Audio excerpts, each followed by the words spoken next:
Today we're reading Fear Not, How to Face Your Fear and Anxiety Head On by Christina Furnival, illustrated by Katie Dwyer. Fear Not.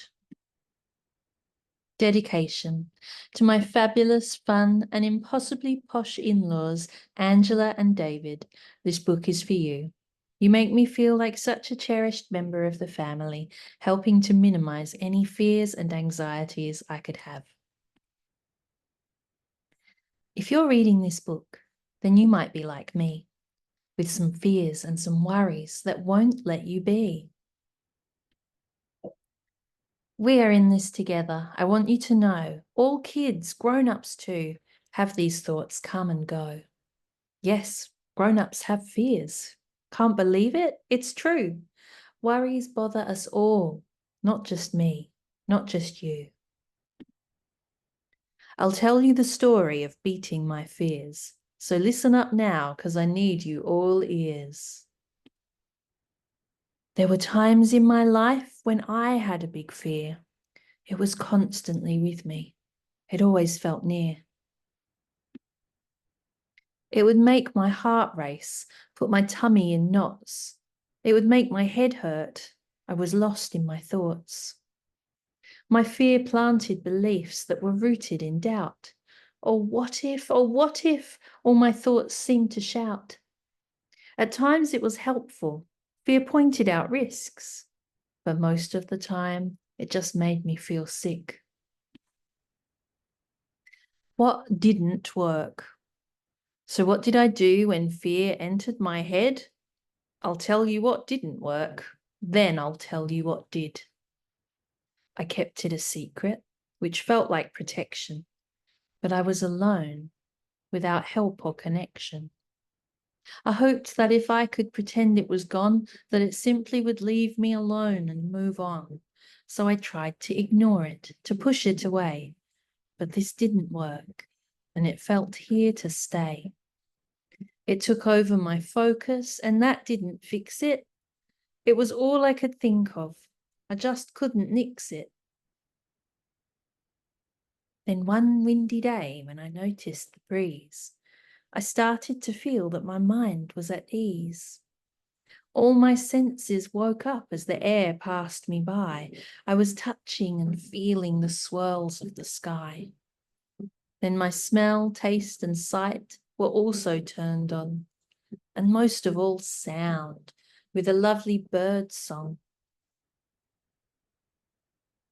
More aware of my surroundings, something wonderful shifted.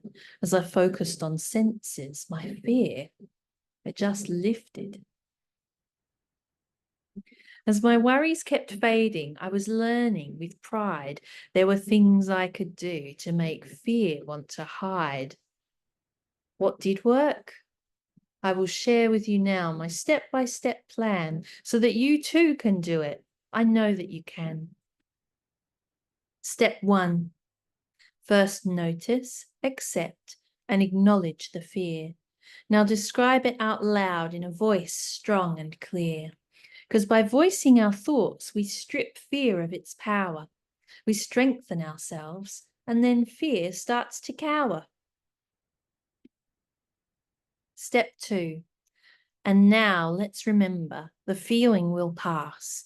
It will not hang around because feelings don't last. Our nice feelings and yuck ones all act just the same. They come for a while, then they go on their way. Step 3. This last step is to pick out our favorite new tool to help cope and to manage, to regain our cool. Slow, deep breathing's a tool to take charge of our mind, soothing heads, hearts, and tummies, leaving fears far behind. Tools could also be writing or sipping a drink, maybe drawing or puzzling or sleeping a wink. The more that I practiced, the better I got at using my tools, telling fear, "I'll fear not." You can practice these steps just like I did before. I know you can do it, and shout out, "No more." Watch your confidence grow and big worries shrink small as you take on your fears with these steps, tools and all. And although there are times when the fear will creep in, you are now strong and skilled, and you'll learn how to win. Fears aren't so scary if we don't let them be. When we face them head on, we can bravely be free. That's the end. There's some notes here about discussing fears and anxiety. I'm not going to read them all out, but you're welcome to pause the video and have a read.